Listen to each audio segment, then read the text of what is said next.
Many metalheads wonder what would have happened if Dimebag Darrell hadn't been gunned down on December the 8th, 2004. A day that largely is treated just like the day that JFK was shot for heavy metal fans, especially for heavy metal fans here in America.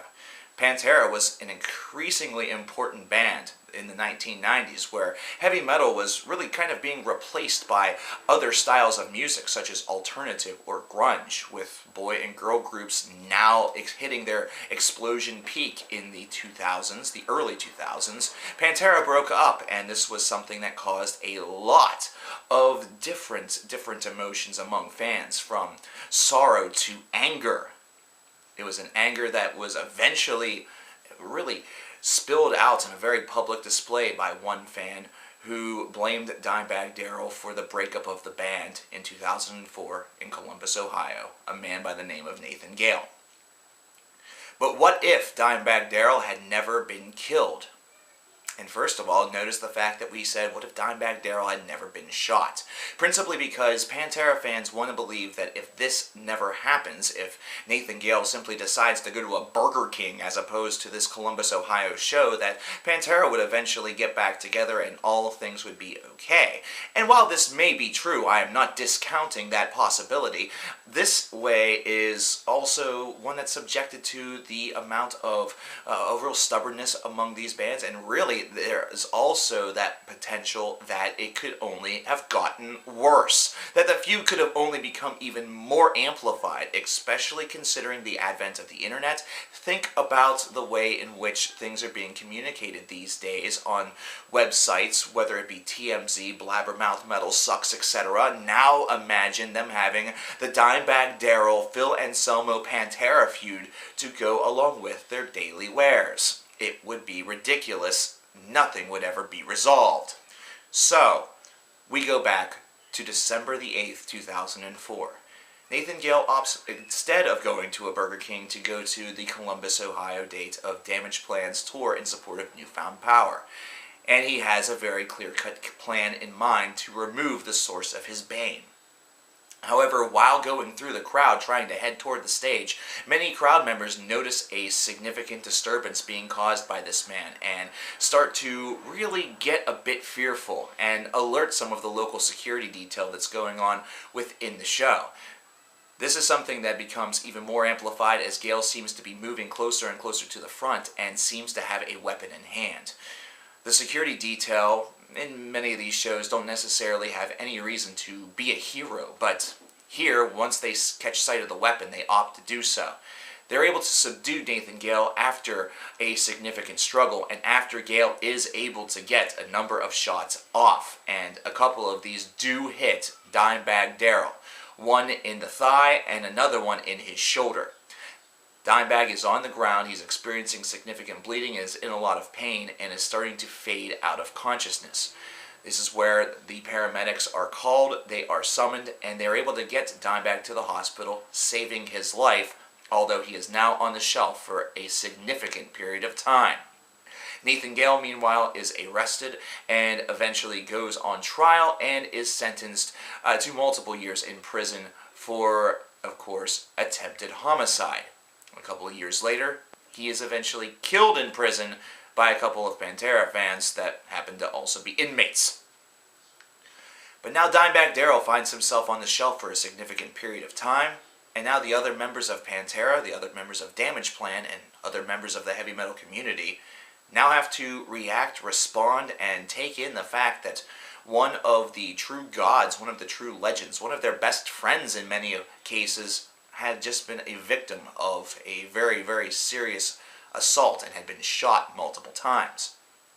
This causes other members of Pantera to really come together in a bit of unity in order to ensure that Dimebag is doing okay. And while this is something that caused many, many troubling conversations that occurred right there within the hospital, it is something where Phil Anselmo, Rex Brown, Vinnie Paul, and Dimebag Darrell were in the same room once again for the first time ever since the breakup of Pantera.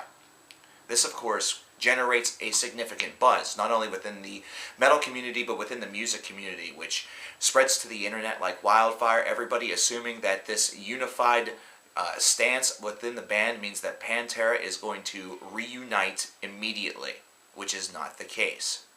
Dimebag Darrell finds himself on the shelf for between 6 to 8 months, and then immediately wants to get back to penning the new Damageplan record, their second, which now he has been working on somewhat as he's been recovering, while also enjoying time with his family. During these moments, he settles on the idea of, instead of going the whole power route, going a bit of a biblical route by calling the second album Resurrection. This is an album that is consumed eagerly by not only Damageplan fans, but Pantera fans, and even Superjoint Ritual fans, which for many are all one and the same, considering Pantera has inspired that much loyalty among its membership, where they were already consuming records from all of the side projects of all of the different members, regardless to their feelings about them. This is an album that will eventually go gold and really spark once again the idea that perhaps a reinvigorated Dimebag Darrell will now turn his sights toward bringing the Brotherhood back together. However, Damageplan instead opts to go on tour in order to really promote Resurrection, and is able to do so and performs amid just thousands upon thousands of fans, and even gets a bill on a couple of different festivals that many people might have heard of, one including Mayhem Festival. This is fantastic for the group, but of course just continues to spark rumors that perhaps Phil Anselmo had been seen at one of these gigs. Either that, or there had been a conversation. Perhaps there's going to be a solo project between Zakk Wylde and Dimebag Darrell, which was going to be called Shredder. None of which happens. A couple years later, in 2009, is whenever we get our first real taste of what Pantera could potentially be, wherein it is announced that instead of Damageplan going into the studio to record now their third record, Dimebag Darrell is taking a hiatus from the band and actually going on a few dates for a semi-official reunion tour with Pantera during the summertime. These are dates that start off a little bit sketchy. These are ones where they need to sort of get their legs back. Phil doesn't move the same way that he once did or has the same amount of energy, but the performances are electric and they generate a buzz that Pantera is back and they are stronger than ever. They also generate rumors that Pantera is starting everything from a brand new record to a brand new fragrance that is based around something with Texas, all of which are denied vehemently by the band, stating that this is just a way for the Brotherhood to have some fun again.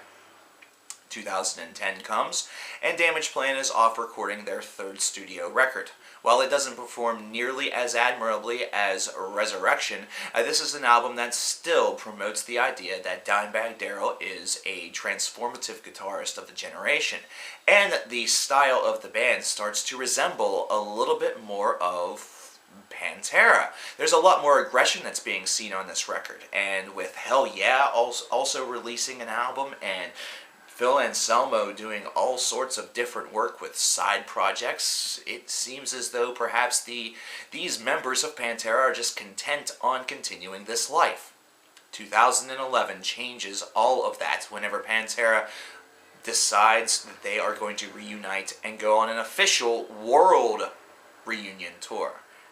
This is something that is widely and wildly loved by fans all around, and it is stated that this is one of the best tours of Pantera's careers, that their energy level is absolutely transformative and nothing seems to go wrong. They're able to go to different locations, different continents, and finally end the tour in Houston, Texas, where they announce, right before launching into their final song of the night, Fucking Hostile, they announced that a brand new record was being recorded and written at that very moment. 2012 comes and Pantera releases Simply Pantera, a self-titled album that immediately sells out in most stores the day in which it's released in October. And this disc becomes the heavy metal album of the year, the one that everybody wants to have. And it's an album that is able to execute on just about every levels. It's not necessarily the 100 out of 100 perfect album. In fact, coverkillernation only gives it an 87 out of 100. However, it's an album that a whole entire generation has clamored for, a whole generation full of heavy metal fans really needed, and a whole generation of metal fans now finally possessed. With that being stated, none of the other bands that are included in this necessarily die. So we would sit here in 2015 with Damageplan, with Hell Yeah, with Down, with Phil Anselmo and the Illegals, and with Pantera. We might have Shredder still, the Zakk Wylde and, Dimebag Darrell product. Who would they get to sing, though? Who knows? Maybe Chris Jericho. That'd be kind of fun. This is just one perspective, obviously. However, there is a much better chance that the Pantera reunion happens if Dimebag Darrell is shot but doesn't die. There is a smaller chance, though it's largely just based around the time in which it would take, that if the events never occur, that the Pantera reunion never occurs, or doesn't occur for a very long period of time. Again, one person's perspective. What is your perspective on this matter? If you were asked, what if Dimebag Darrell were never killed? What would you tell somebody? I want to hear your take on this in the comments below. And is there anything that you would modify to this perspective? Let me know.